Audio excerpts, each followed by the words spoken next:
జై గురుదేవ్ దత్త. శ్రీ గురుదత్త, జై గురుదత్త. మీ అందరితో ఎప్పటి నుంచో నాకు చాలా విషయాలు పంచుకోవాలని అనిపిస్తుంది.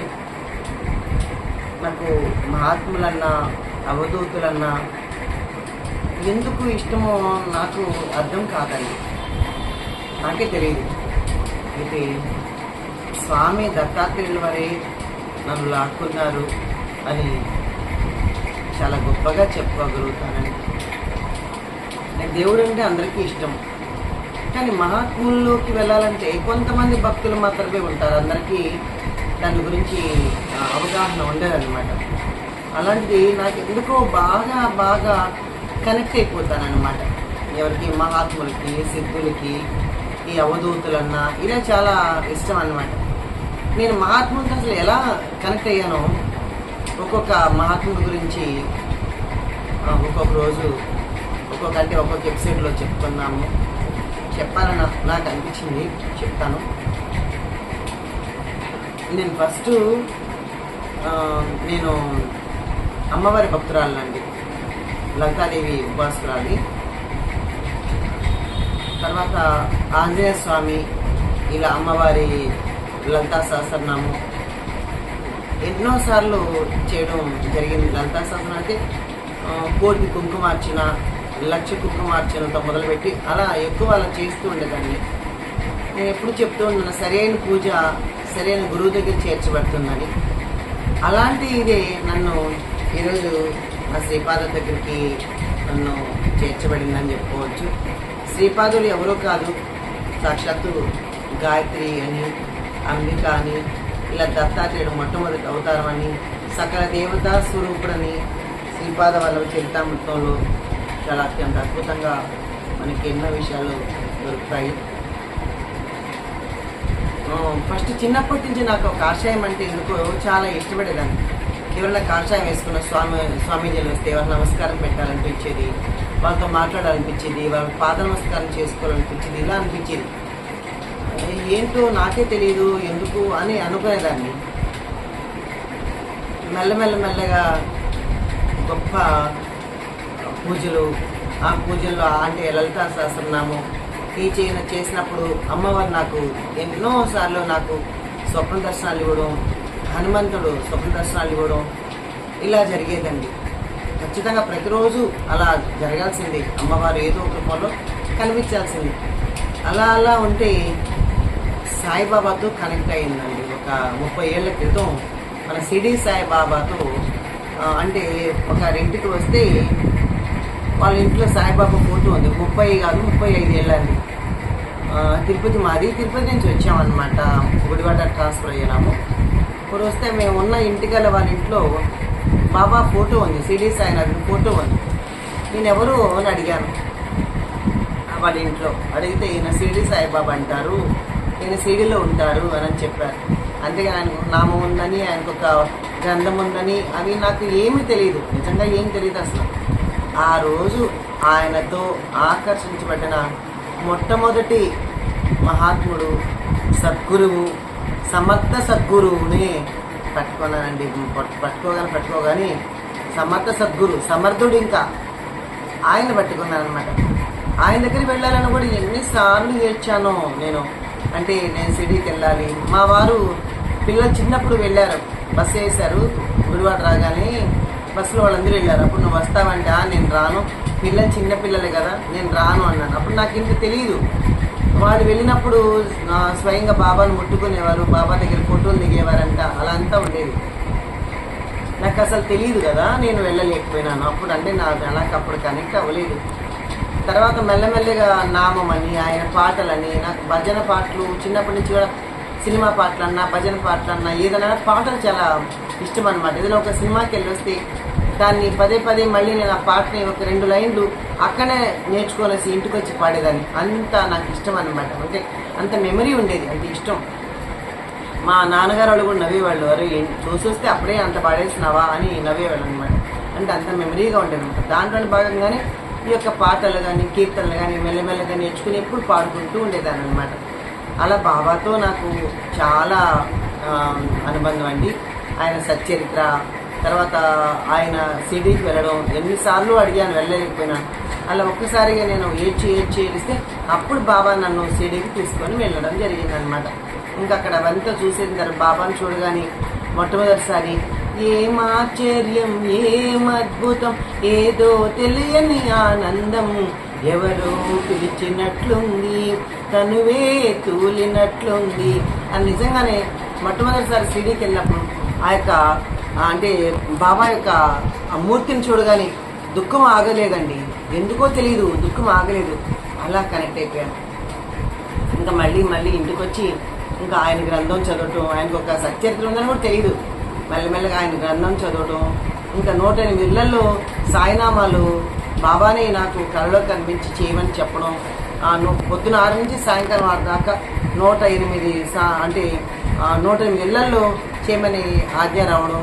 అలా ఎక్కడెక్కడో దూరాల్లో వెళ్ళేసి సాయినామ ఓం సాయి శ్రీ సాయి జయ జయ సాయి అనే నామాన్ని 108 ఇళ్లలో చేయడం. అలా పెట్టుకున్న వాళ్ళందరికీ ఏదో మిరాకిల్స్ చాలా జరగటం, వాళ్ళు అనుకున్న పనులు అవ్వడం, ఇవన్నీ అప్పుడు నేను బయటకు వచ్చేదానికి ఈ యొక్క నెపంతో స్టార్ట్ అయినాయండి. బాబా నన్ను ఈ నామం ద్వారా నన్ను ఎన్నుకున్నారు. అలా ఇంటింటికి వెళ్ళి పూజలు చేపించి, అంటే ఏమిటి అష్టోత్తరం, ఈ సాయినామం, సాయి అభిషేకం, ఇవన్నీ నాకు తెలీదు. సాయి నన్ను ఎన్నుకొని నాకు ఏమేం కావాలో ఆయనే చేపించుకున్నారండి. ఇంతకన్నా నిజంగా ఏం తెలియదు నాకు. అలా చేపించుకున్నాను. అప్పుడు మెల్లగా అలా చేస్తూ ఉంటే గురువులతో ఎలా ఏర్పడిందంటే గురు చరిత్ర ద్వారా నాకు గురువులు అంటే ఏం తెలిసింది, అవధూతులు అంటే ఏం తెలిసింది, మహాత్మ అంటే ఏం తెలిసిందండి. ఈరోజు మనం అవధూతకి వెళ్తున్నామంటే దానికి నిజంగా ఒకే ఒకరు కారణం అండి. ఎక్కిరళ భరద్వాజ గారు ఎంతోమంది మహాత్ములు కలుసుకున్నారు. ఆయన ఎంతోమందిని ఆయన మనకందరికీ పరిచయం చేశారు. మహాత్ములు అంటే ఏంటి, అవధూతులు ఏంటి అని మనకు తెలియజెప్పిన మనకు నిజంగానే గొప్ప గర్వకారణం భరద్వాజ మాస్టర్ గారు. సరే, నాకు బుక్స్ అంటే చాలా ఇష్టం, చదవటం చాలా ఇష్టం కదా. అప్పుడు గురుచరిత్ర ఒకరోజు పెద్ద గురుచరిత్ర ఆయన రాసింది కాదు, వేరే వాళ్ళ గురుచరిత్ర ఒక గుడిలో బాబా గుడిలో చూసి ఏంటి ఆ బుక్ అనేది గురుచరిత్ర అన్నారు. అలా గురుచరిత్ర మొట్టమొదటి నా దగ్గరికి రావడం, అది ఒరిజినల్ గురుచరిత్ర అంటండి. ఆ గురుచరిత్రని అది వారం రోజులు పారాయణం శ్రద్ధగా ప్రతిరోజు చాలా అత్యంత అద్భుతంగా ఒక పవిత్రమైన గ్రంథం అంటే ఎలా చదవాలో అలా చదివేదన్నట్టు. అలా వారం రోజులు చదివితే రోజుకొక, అంటే అంత ముందు కూడా ఎప్పుడు నాకు స్వప్నంలో అమ్మవారు కనిపించేది అని చెప్పాను కదా. ఆ అమ్మవారితో పాటు నా శునకాలు ఇవన్నీ కనిపించేది. ఏంటో శునకాలు కనిపిస్తున్నాయి, చెడ్డేమో శునకాలు కనిపిస్తున్నాయి అనుకున్నాను తప్ప దత్తాత్రేయ దగ్గర నుండి వేదాలని నాకు తెలియదండి. అంటే దత్తాత్రేయ దగ్గర చూడండి, పాదాల దగ్గర 4 శునకాలు ఉంటాయన్నమాట. నేను దత్తులు మెల్లగా లాక్కోవడానికి వీళ్ళందరూ వచ్చారని నాకు తెలియదు. అప్పుడు నిజంగా నా వయసు అప్పుడు ఇంచుమించు ఒక 28 30 లోపలేనండి. నాకు మరి అంత అవగాహన లేదు. ఇప్పటికే ఏమీ లేదు, నిజంగా మాట్లాడితే అన్నీ వచ్చని అనుకోకూడదు కదా, ఏమీ తెలియదు. కొంచెం అన్న అవగాహన ఉంది. అప్పుడు అసలు ఏమీ తెలియదు నాకు. తర్వాత ఏంటో ఇట్లా నా రోజు శనకాల కనిపించేది. రోజు ఒక పిచ్చివాడిలాగా, ఒక రుద్రాక్ష మాల వేసుకొని ఏదో ఒక పిచ్చివాడిలాగా కనిపించేవాడు. ఎవరో నాకు అర్థమయ్యేది కాదు. ఎందుకు నేను ఇంత బాగా పూజ చేసుకుంటున్నాను కదా, ఎందుకు నాకు అమ్మవారి పూజ చేస్తున్నాను కదా, నాకెవరు ఈ పిచ్చివాడు, ఈ కుక్కలేంటి అని ఇలా అనుకునేదాన్ని తప్ప దత్తాత్రేయుడే నన్ను లాక్కోవడానికి ఇలా చేశారని నాకు అసలు తెలియదండి. గురుచరిత్ర ఎప్పుడైతే వారంలో పాలన చేశానో నాకు గురు అనుగ్రహం దత్తా దర్శనం జరిగిందండి. దత్తా దర్శనం సాక్షాత్తు మన గురుపురంలో విఠల్ బాబా ఉన్నారు, వాళ్ళ వల్లభాపురంలో. ఆయన రూపంలో, ఆయన నేను ఎప్పుడు చూడలేను, ఆయన రూపంలో దత్తా దర్శనం నాకు మొట్టమొదటిసారి ఎలా జరిగిందంటే, ఆ స్వామివారు నాకు అంటే తలుపు తీసుకొని లోపలికి వచ్చేస్తున్నారంట కలలో. నేను ఎప్పుడు చూడలే, ఒకసారి బుక్లో చూశాను ఆయన ఫోటో, అంతే ఎప్పుడో చూశాను అది కూడా. అయితే ఆయన ఆ బుక్ లోపలికి వచ్చేస్తున్నారంట. ఆవునవు దాన్ని, దూడనవు దాన్ని తీసుకొని లోపలికి వచ్చేస్తున్నారంట. నేను అరుస్తానంట, దొంగ ఏంటి లోపలికి వచ్చేస్తున్నారు అంటే, ఉండమ్మా ఆయన లోపలికి రావాలి అని లోపలికి వచ్చేస్తున్నారంట. ఇంకా వంటింట్లోకి వెళ్ళి నేరుగా అంతా వెళ్ళిపోతున్నారంట, అలా అంత గదులను తిరిగేస్తున్నారట. అప్పుడు నేను వంటింట్లోకి వెళ్ళి చూస్తే వంటింట్లో కూడా ఒక 20-30 కుక్కలు ఎత్తే పైకెక్కి చిన్న పిల్లలు, పెద్ద పిల్లలు ఆ శునకాలు ఎక్కి పైకెక్కి తింటున్నాయంట. ఏంటి ఏదేదో పాత్రలో మూతి పెట్టి అలా అంతా ఏదేదో తింటున్నాయంట. అలా నాకు మొట్టమొదటి దర్శనం గురు చరిత్ర ద్వారా నాకు దత్త దర్శనం జరిగిందండి. అప్పుడు తెలిసింది, ఓహో దత్తుడు వచ్చావా, నువ్వు ఇలా నాకు దర్శనం ఇచ్చావని. ఇంకా ఆనాటి నుండి ఇప్పుడు నిజంగా ఇంచుమించు ఒక 30 years నుంచి 30 years దాకా తిరిగి చూసుకోలేదండి నేను. అంటే దత్తుడితో అనుబంధం, ఎంతోమంది మహాత్ములు తెలుసుకోవడం, ఎంతమందిలో సిద్ధపురుషుల్ని, అవధూతను దర్శించుకోవడం, స్వప్నం ద్వారా దర్శించుకోవడం, సమాధులను దర్శించుకోవడం, అలాగే లైవ్లో ఉన్న అవధూతను దర్శించుకోవడం, దానిలో ఎన్ని భాగాలు, ఎంత అనుగ్రహం జరిగిందో ఇవన్నీ కూడా నాకు చెప్పాలనిపించిందండి. నాకు రోజుకు ఒకసారి మనం చెప్పుకుందాము అని అనిపించింది. శ్రీపాద శివలకు చరితామృతం చెప్తున్నాను కదా, అలాగే ఇది కూడా ఒక భాగంగా చెప్తాము అని అనిపించింది అనమాట. కాబట్టి మనం ఈ అందరితో పంచుకుందాం అనేది ఏంటోనే అది కూడా స్వామి అనుగ్రహమే నాకు ఇచ్చారు. నాకు సంకల్పం కాదు, స్వామి అనుగ్రహమే నాకు ఇవాళ చెప్పమని కూడా ఇచ్చారనమాట. అలా మొట్టమొదటిసారిగా గురువు అనుగ్రహం దత్తుడితో పరిచయం కలిగింది. దాని నుంచి దత్త ఎప్పుడు గురుదత్త జయగురుదత్త అనుకునేదాన్ని. ఎన్నిసార్లు గురు చరిత్ర చదివాను లెక్కే లేదన్నమాట. ఒక పర్పస్గా నేను ఇది చెయ్యాలని 108 వారాలు గురు చరిత్ర, 108 వారాల సచ్చరిత్ర చదివించారు ఆయన నాకు. అంటే భక్తి ఉండి చేయడం కాదండి, ఏదో చదవాలా అనుకొని ఒక ఉత్సాహంతో చదివేదాన్ని. అది భక్తి ఉండి కానీ భక్తి లేకుండా కానీ మనం చదివినా, దత్త అనుకున్నా, సాయి అని అనుకున్నా, ఏది చేసిన నామమే. భక్తితో చేస్తే అనంతమైన ఫలితం వస్తుంది. కానీ నాకు తెలియదు ఇలా చెయ్యాలా, ఇలా ఉండాలా, అవేం తెలియదు. నామం చెయ్యాలి, పారాయణం చేయాలి, 108 వారాలు చేయాలి, ఇలా సంకల్పమే తప్ప నాకు ఒక కోరికతోనో ఒక దీనితోనో అలా చేసేదాన్ని కాదు. నేను చేయాలి, ఎన్ని కష్టాలు వచ్చినా సరే 108 వారాలు ఆపేదండి. మధ్యలో ఎన్నో కష్టాలు వచ్చాయి. 108 వారాలు సత్యం చదివేటప్పుడు మా సిస్టర్ హస్బెండ్ చనిపోయినాడు, తర్వాత వచ్చి ఎన్నో చాలా జరిగాయి, మధ్యలో అవాంతరాలు ఎన్నో వచ్చాయి. అయినా సరే నేను ఏ రోజు పారాయణం ఆపకుండా ఇంచుమించు 2 సంవత్సరాలు 2 నెలలు ఎంత పడుతుంది కదా, కంటిన్యూగా నేను సచ్చరిత్ర చదివానండి. గురు చరిత్ర చదివాను 2 సార్లు. తర్వాత మళ్ళీ ఎన్నోసార్లు చదివాను, అది లెక్కలే కాదు. ఒక నియమంగా పెట్టుకొని అలా చదివానండి. ఎప్పుడైతే పారాయణం మనం చేస్తూ ఉంటామో దాని ఫలితం మనకు అత్యంత అద్భుతంగా వస్తుందండి. మహాత్ములతో పరిచయం నేను అదే అనుకుంటాను కదా, ఇప్పుడు ఎందుకు కనెక్ట్ అయ్యాను వాళ్ళతో. అసలు మన తిరుపతి వెంకటేశ్వర స్వామిని ఎన్నోసార్లు దర్శించుకున్నాను, ఎన్నోసార్లు నడిచి కొండకు వెళ్ళాను కదా, మరి నాకేంటి వీళ్ళతో పరిచయం అయింది అని అనుకుంటాను, ఎప్పుడైనా అనుకుంటాను. కానీ వీళ్ళ దగ్గర ఎంతో అద్భుతమైన శక్తి ఉంది. వీళ్ళు సాక్షాత్తు భగవంతుని పంపించిన వాళ్ళే, భగవంతుడే ఆ రూపంలో మానవ రూపంలో వచ్చారు ఈ సిద్ధ పురుషులు, ఈ యొక్క మహాత్ములు అని నాకు గట్టి విశ్వాసం అండి. నాకు ఎవరి సంగతో నాకు తెలియదు, కానీ నాకైతే మాత్రం చాలా దాంట్లోనే భాగంగానే మన పోలయ్య తాత వెంకటయ్యపాలెం పోలయ్య తాత కావచ్చు, పిఠాపురంలో గోపాల్ బాబా కావచ్చు, అలా కరంజాలో రామచంద్ర మహారాజ్ ఆయన కావచ్చు, తర్వాత ఎంతమంది ఉన్నారండి, దుర్గా స్వామితో మొదలుకొని చాలామందిని అవధూతల్ని నేను వెళ్ళి దర్శించుకోవడం జరిగింది. అది ఒక్కసారి 2 సార్లు కాదు, నిజంగానే కొన్ని 100 సార్లు గోపాల్ బాబాతో ఎంతో అనుబంధం అండి. అంటే ఆయన దగ్గర వెళ్ళి కూర్చోగానే ఆయన అందరినీ ఎవరిని కసురుకోడు. వాళ్ళు నేను చెప్పాను, ఒక్కొక్క మహాత్ముల్ని ఒక్కొక్క రూట్ ఉంటారండి అని చెప్పాను. ఎవరిని కసురుకునేవారు కాదు. గోపాల్ బాబా చాలా ప్రశాంతంగా ఉండేవారు అనమాట. ఆయన దగ్గర వెళ్ళి మనం కూర్చోంటని ఎవరిని ఏమీ అన్నారన్నమాట. ఆయనకి ఇష్టమైన వాళ్ళకి ఆయన దగ్గర ఉన్న వస్తువులన్నీ అలా ఇచ్చేసి వాళ్ళు మార్చుకొని ఇలా చేసేవారు ఆయన. మళ్ళీ పోలయ్య తాత దగ్గరికి వెళ్తే కోపం ఎక్కువ అండి. పోలయ్య తాత అంటే ఒక్కొక్క మహాత్ముడు ఒక్కొక్కటి లాగా ఉంటారని చెప్పాను కదా, ఆ కోపం ఎక్కువ. ఆయన దగ్గరికి వెళ్తే అందరినీ కొట్టేవారు, తన్నేవారు కూడా చాలా నేను చూశానమాట. నన్ను మాత్రం నేను నామని చెప్పుకుంటుండేదాన్ని, ఎందుకంటే నాకు భయం, అమ్మ కొడతారేమని. కొడితే మన కర్మలు దిగేస్తారన్న విషయం తెలుసు, అయినా అమ్మో కొడతారేమో అందరి ముందు అని ఇలా నేను భావించినదాన్ని.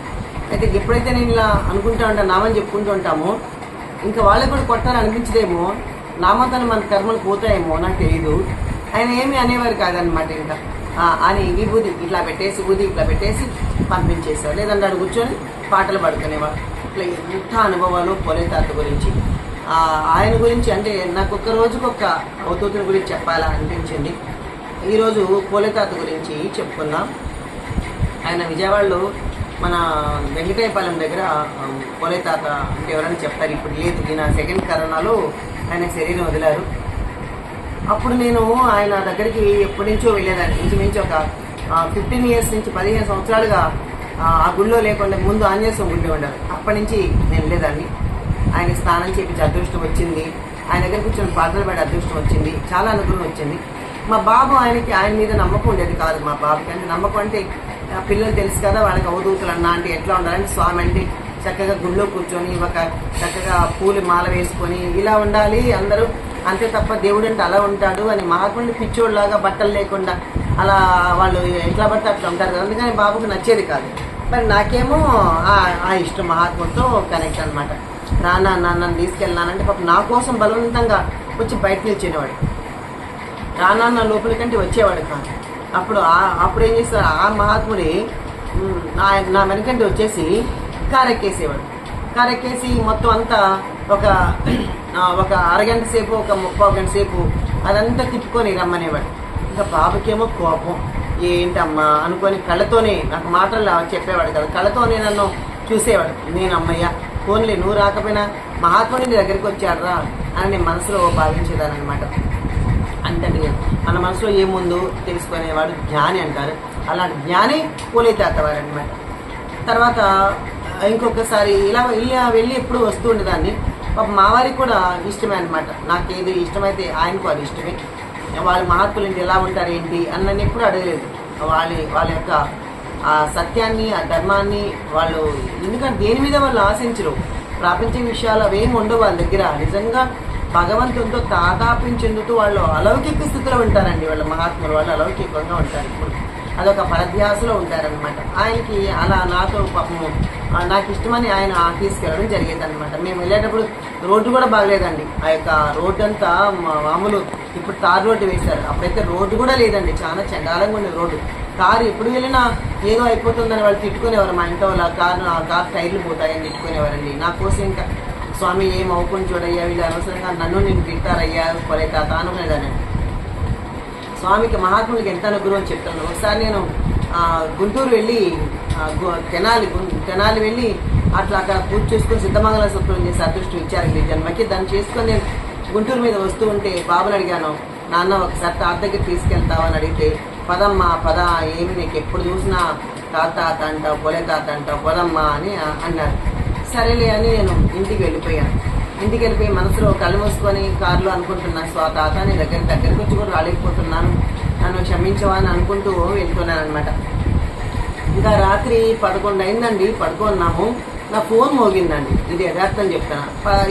అంటే ఫోన్ మోగింది. ఏంటి 11 ఫోన్ మోగిందని ఫోన్ చూస్తే పోలే తాత అని ఉంది నెంబర్. అంటే ఫీడ్ చేసుకున్నాను, ప్రభాకర్ స్వామిది నెంబర్ పడింది. వెంటనే నేను మా వారు అన్నారు, ఎవరు ఫోన్ చూడు అంటే పోలే తాత దగ్గర నుంచి అన్నాను. సరే వెంటనే ఫోన్ తీసి హలో అంటే స్వామి వారు అంటే స్వామి మాట్లాడారు కదా, అప్పుడు ప్రభాకర్ స్వామి అన్నారు, అమ్మ ఎవరమ్మా అన్నారు. నేనండి నిర్మలమ్మని అన్న. అవునా తల్లి, స్వామి ఫోన్ తీసి అడిగారు కింద నుంచి, ఆ ఫోన్ తీయించాను, ఆయన నెంబర్ నొక్కారు, అది మీకు వచ్చిందా తల్లి అని అన్నారు. అంటే మధ్యాహ్నం ఏమనుకొని వెళ్ళాను, తాత నేను ఈ దగ్గరికి రాలేకపోయినా నన్ను క్షమించమని అడిగాను కదా. మరి ఆ రాత్రి 11 గంటలకు ఆ ఫోన్ ద్వారా నా దగ్గరికి వచ్చారనమాట. అప్పుడు అన్నారు, అయ్యా అమ్మని ఆశీర్వదించయ్యా, ప్రభాకర్ స్వామి ఇలాగే అడుగుతారు, అయ్యా అమ్మని ఆశీర్వదించయ్యా అని అన్నారు. అప్పుడు ఆయన మాట్లాడు కదా, ఆయన ఫోన్ పెట్టుకుంటే చాలా అదే ఆశీర్వదం మనకి. అలా నాకు అనుభవం జరిగిందండి. తర్వాత మళ్ళీ ఇంకొకసారి కూడా ఎన్నిసార్లు అలా లెక్కలేనన్ని విషయాలు జరిగాయి. ఒక్కటైతే మనం చెప్పి అనుభవించేదానికి ఎన్నో జరిగాయి. మా బాబు ఎన్నిసార్లు రాకుండా అక్కడ ఉంటే కూడా చెప్పాను కదా, కారులో ఎక్కి తిప్పి గంట సేపు తిరిగి మళ్ళీ దిగేసేవాడు అనమాట. ఒకసారి మా బాబు ఆయన ప్రసాదం ఇచ్చారు. ప్రసాదం ఇస్తే మా బాబు ఆయన కొంచెం బట్టలంతా లేకుండా అలా అంతా ఉన్నాడని వాడికి ఏదో బాధ మనసులో, వాళ్ళ పిల్లలు కదంటే వాళ్ళకి ఏం తెలియదు కదా, బాధ కలిగి నా ప్రసాదం కారులోకి వెళ్ళాక ఇస్తే నాకు వద్దు అన్నాడు. సర్లేరా అని నేను నేను బలవంతం చేయను, ఎందుకంటే మనకు బట్టిన ఇష్టమాన్ని పిల్లలకు రుద్దకూడదు కదా. ఎవరికి ఎంత కనెక్ట్ అయితే అప్పుడే వస్తారు వాళ్ళు, మనం ఎందుకు చెప్పాలి అని నేను ఏం మాట్లాడలేదు. కొంత దూరం వెళ్ళిన తర్వాత అనుకోకుండా కారు అమ్మ విజయవాడ, నాకు కోపం వచ్చిందని తెలిసిపోయింది. అమ్మ విజయవాడ కొండ మీదకి అమ్మవారి గుడికి వెళ్దామా అన్నాడు. వద్దు, ఇప్పుడు గుడికి వెళ్ళామనుకో కారు గుడి పైకి చేరదు, నువ్వు ఇంటికి పదా అన్నాడు. కరెక్ట్గా రాజీవ్ గాంధీ పార్క్ దగ్గరికి వచ్చినప్పటికి మా కారు ఏం తెలియకనే అది ఏదో ఒక వైర్ ఒకటి కట్ అయిందంట. ఎందుకు ఆగిపోయిందో తెలియలేదు, స్కెచ్ వైర్ అండి. అయితే సరే బాబు అన్నాడు, అమ్మ కారాగిపోయిందమ్మా అన్నాడు. నేను అన్నాను ఏం మాట్లాడాలి, నాకు తెలుసు కదా ఏం మాట్లాడాలి. వెంటనే ఫోన్ చేద్దామని వాడు ఫోన్ తీసుకుంటే అది అప్పట్లోనే బ్లాక్బెర్రీ మంచి ఫోన్, అప్పుడు కాస్ట్లీ ఫోన్ అది. ఆ ఫోన్ తీసేటప్పటికి ఫోను లేదు. అయ్యో అమ్మ నా ఫోన్ కూడా లేదమ్మా, ఫోన్ లేదన్నా. నేను అన్నాను ఫోన్ లేదు, ఫోన్తో సరిపెట్టుకున్నాం, కార్ రిపేర్తో సరిపెట్టుకున్నాం అని చెప్పి ఎప్పుడు మహాత్ముల్ని దూషించకూడదు అని చెప్తున్నాను. అందుకు చెప్తున్నానండి ఈ విషయాన్ని. నేను ఇప్పుడు మహాత్ముల్ని ఒకవేళ పిల్లలకు నచ్చకపోవచ్చు, అలా ఉంటారు పిల్లలు. మనకి ఇష్టమని మనం తీసుకెళ్ళి వాళ్ళు దూషించినట్లు అవుతాం. కాబట్టి వాళ్ళని మెల్లగా మనం మహాత్ములండి ఇలా ఉంటారు, అవధూతండి ఇలా ఉంటారు, నీకు నచ్చిన విధంగా ప్యాంట్ షర్ట్ వేసుకొని ఉండరు, నీకు నచ్చిన షోక్గా ఉండరు, ఇలానే మొత్తం మనం చెప్పుకోవాలి. నేను అలా చెప్పేదాన్ని. అలా చెప్పినప్పుడు మా బాబు పాపం వాడి మైండ్లో నాటుకుంది. అంటే భగవంతుడండి ఇలా ఉండాలి, ఇలా ఏదో నా ఉంటాయి కదా, వాళ్ళకి ఏదో కొన్ని ఉంటాయి. అప్పుడు కనెక్ట్ అవ్వలేదు. అప్పుడు నేను అన్నాను, ఇప్పటికైనా తాతకు దండం పెట్టుకున్నానా, ఎప్పటికైనా కనిపిస్తాయి అన్నాను. అప్పుడు ఇంకా సరే బాబు నా ఫోన్ నాకు దొరకాలి తాత అని దండం పెట్టుకున్నాను.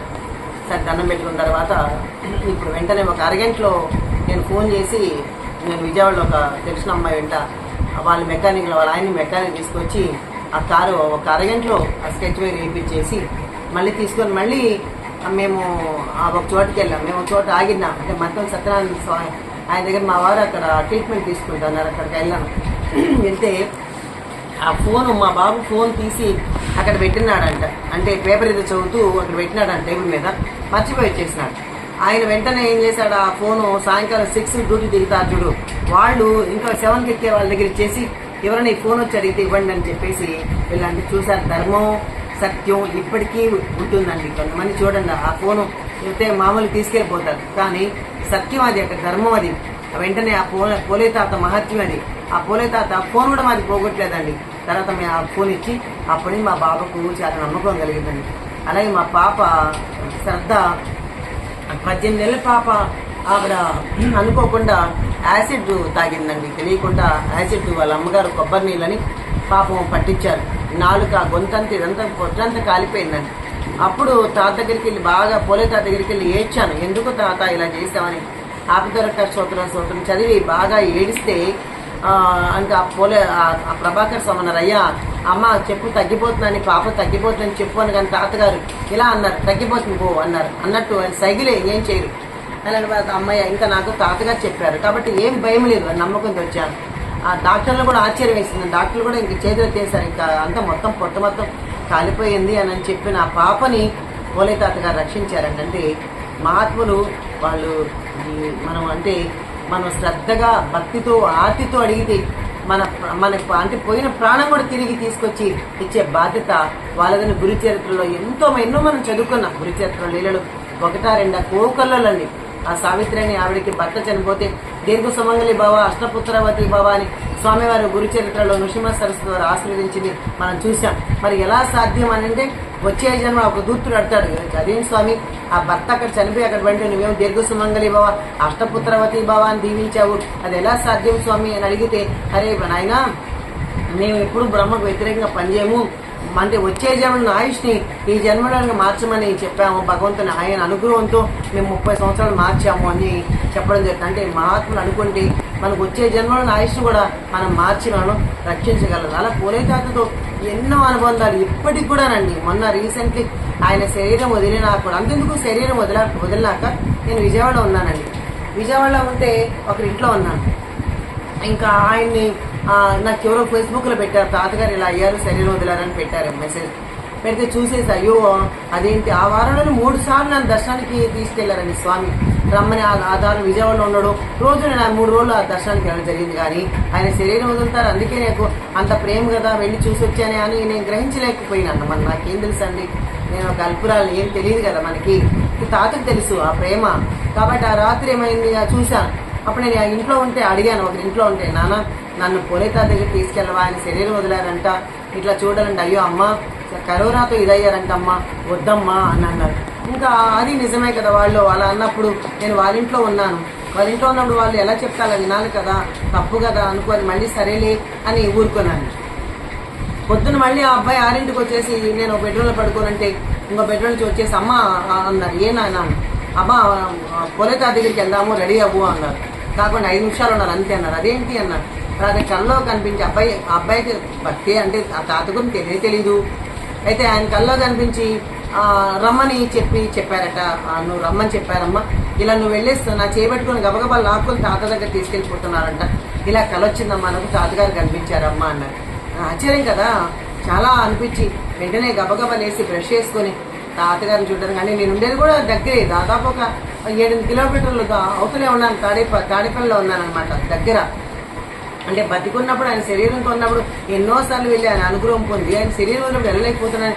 ఆ రాత్రి నాకు నిద్ర కూడా పట్టలేదండి. స్వామి ఊరుకుంటారా, తన బిడ్డల్ని ఎక్కడున్నా సరే లాక్కొని వచ్చి తీసుకెళ్ళి అక్కడ పడేస్తారని. అలాంటి అనుభూతులు. తర్వాత మొన్న నేను రీసెంట్లీ విజయవాడ వెళ్ళినప్పుడు విజయవాడ వెళ్ళినప్పుడు అరే స్వామి శరీరం వదిలాకి వెళ్ళొచ్చేసాను, మళ్ళీ వెళ్ళలేం లేదు, ఆ తాత నేను వెళ్ళలేకపోతున్నాను, నాకు అంటే గురువాడ నుంచి నేను ఇప్పుడు సిడీలో ఉంటున్నాను కదా, కాబట్టి వచ్చినప్పుడు ఎప్పుడు 4 రోజులు గురువాడలో ఉంటాను, కాబట్టి నాకు కుదరలేదు స్వామి అని ఏదో బాధపడుతున్నాను. సరే విజయవాడలో వేరే వాళ్ళు ఒకరు హాస్పిటల్లో ఉన్నారంటే వాళ్ళ కోసం వెళ్ళాను. అంటే వాళ్ళ కోసం కూడా కాదు, తాడిగట్ల పూజ ఉందండి, ఆ పూజ చూసుకొని హాస్పిటల్లో వాళ్ళ దగ్గర చూడడానికి వెళ్ళాను. అంత దూరం వెళ్ళాను కదా అని ఎందుకో తాతగారు రా రా రా అని నాకు మెసేజ్ ఇస్తున్నాడు. సరే ఏమో ఆ డ్రైవర్ని అడిగాను, పొద్దున్న నుంచి కారు నాతో ఉంచుకున్నాను కదా, అందుకని మళ్ళీ ఆ డ్రైవర్ ఏమంటాడు అని ఒక పక్క భయం. అంటే ఎవరిని బాధ పెట్టే మనస్తత్వం కాదు నాది. అయితే ఆయన అడిగాను, అయ్యా ఏమనుకోవద్దు, ఒక గంటలో ఆ తాతగారు అన్నారు అక్కడ సమాధి, ఆయన చూసేసి వచ్చేద్దామంటే అయ్యో పర్వాలేదమ్మా రండమ్మా అన్నాడు ఆ డ్రైవర్ గారు. నిజంగానండి వెళ్తే కారు దిగాను, కారు దిగితే అక్కడ ఎంత మంది వ్యాను అది వెహికల్ వచ్చి అక్కడ ఆగి ఆ స్వామి యొక్క అంటే ఆ రోజు వార్షికోత్సవం అంట, అంటే చాలా అద్భుతంగా ఘనంగా అక్కడ చేస్తున్నారన్నమాట అక్కడ కార్యక్రమం. నన్ను ఇందుకోసం రమ్మన్నావా స్వామి అని ఆయన సమాధిని దర్శించుకొని ఆయన నమస్కరించుకొని వచ్చాను. అంటే మహాత్ముడు మన మీద ఎక్కడ ఉన్నా సరే, అంటే మనం ఎక్కడున్నా సరే వాళ్ళ ప్రేమ వాళ్ళ కరుణ మన మీద ఎప్పుడు అపారంగా కురుస్తూ ఉంటుందండి. అలాంటి పోలయ్య తాత సమాధినైనా కనీసం ఈ యూట్యూబ్ చూసేవాళ్ళు సమాధానం దర్శించుకోండి. ఒక్కొక్క రోజు మనం ఒక్కొక్క మహాత్ముడి గురించి చెప్తానండి. చాలా అత్యంత అద్భుతంగా నాకు దర్శనాలు ఇచ్చారు, వాళ్ళ అనుగ్రహం కూడా నాకు ఇచ్చారమ్మా. లేకుంటే ఈరోజు మన శ్రీపాద శ్రీవల్లభ స్వామితో నాకు ఇంత కనెక్ట్ కాదండి. ఎందుకంటే ఈ స్వామి ఆయన ఎక్కడుంటే నేను ఎక్కడ ఉంటాను. అందరూ అడుగుతారు, స్వామిని ఎలా తీసుకెళ్తావమ్మా అని అడుగుతారు. ఇది 9 కేజీలు అండి స్వామి. ఈయన రావడం కూడా ఒక లీల. ఒక అంటే ఒక 6-7 ఏళ్ళు అయిందండి, 6-7 years అయింది ఈయన దగ్గర మన ఇంటికి వచ్చి. అయితే అందరూ అడుగుతారు, ఈయన ఎక్కడికి దత్తక్షేత్రానికి వెళ్ళినా కంపల్సరీ ఎన్నో దత్తక్షేత్రాలు గిరినాథ్తో సహా వెళ్ళొచ్చిన దత్త బంగారం అండి ఈయన. అంటే నేను అనుకుంటానమ్మో స్వామి ఎట్లా మొయ్యాలి, నేనే మోసుకోలేను కదా తండ్రి అని అనుకుంటాను. కానీ స్వామి దిలీప్ మూలాన నేను తీసుకుంటానమ్మా, నువ్వేమి టెన్షన్ ఫీల్ అవ్వద్దమ్మని ఆ అబ్బాయి ఖచ్చితంగా స్వామిని తీసుకొస్తారు. అందరూ అడుగుతారు, అమ్మ స్వామి మీతో వస్తాడా అంటే అయ్యో పిచ్చే, స్వామితో మాతో రావడం కాదండి, స్వామి ఎక్కడికి వెళ్ళాలని ఆయన అనుగ్రహిస్తే, స్వామి ఎక్కడికి వెళ్ళాలని ఆజ్ఞ చేస్తే స్వామితో పాటు మేము వెళ్తామండి అని చెప్పడం జరిగిందండి. నిజమే కదా, స్వామి మాతో ఉండాడు అనడము స్వామితో మేముండాం అనడానికి చాలా వ్యత్యాసం ఉందండి, చాలా డిఫరెన్స్ ఉంది కదా. కాబట్టి బంగారు కొండ మాకు ఎక్కడికి చెప్తే, ఎక్కడికి ఆజ్ఞ ఇస్తే, ఎవరి మీద చెప్పమంటే వాళ్ళ దగ్గర, అంటే వాళ్ళ కోసం వాళ్ళతో చెప్పాలి, వాళ్ళతోనే మాట్లాడాలి. ఇవన్నీ స్వామి అనుగ్రహం అండి. పలానా వాళ్ళతో మాట్లాడద్దు, పలానాతో మాట్లాడు ఇవి కాదు. స్వామి ఎవరోని దూరంగా ఉంచాలా, ఎవరోని దగ్గరగా ఉంచాలి, ఇవన్నీ కూడా స్వామి కృపతోనే నాకు ఇప్పటిదాకా జరుగుతూనే ఉన్నాయండి. స్వామి విగ్రహంగా మేము ఎప్పుడు చూడలేదండి. స్వామి నా బిడ్డ, స్వామి నా బంగారు తండ్రి, నా శ్రీపాద శ్రీవల్లభ స్వామి నా చిన్నవాడు, నా తండ్రి అనుకొని ఎప్పుడు నేను మీకు వినిపిస్తూనే ఉంటా. శ్రీపాద వల్లభరార నిన్నెత్తి ముద్దాడెదరా, శ్రీపాద వల్లభరార నిన్నెత్తి ముద్దాడెదరా, అసుమతి తనయారారా సుమధర దరహాస, సుమతి తనయారారా సుమధర దరహాస. అసలు శ్రీపాద శ్రీవల్లభ విగ్రహాన్ని ఇక్కడ పిఠాపురంలో అడిగారంట. ఆయన నవ్వుతూ చాలా బాగున్నాడు విగ్రహం, ఆ అమ్మని మాకు ఇచ్చేమనొచ్చు కదా అని ఎవరితో అడిగిస్తే నాకు బాధేసి ఏడ్చాను. అదే స్వామి నువ్వు అమ్మనొదిలి వెళ్ళిపోతావా, తప్పగా అమ్మనొదిలి అలా వెళ్ళొచ్చా, అమ్మకి ఎవరుండారు అని దీంతో చెప్పి బాధపడుకున్నాను. చూడండి ఎంత చిరునవ్వు నవ్వుతారంటే, అసలు ఆ ముఖంలో ఆ చిరునవ్వు ఒక్కసారి చూడండి, నవ్వుతూ ఉంటారండి స్వామి. ఒకసారి చూపిస్తారు, దగ్గర చూపిస్తారు చూడండి. అవసరమ్మా. ఒకసారి చూడండి స్వామి ఎంత చక్కగా నవ్వుతూ ఉంటారు.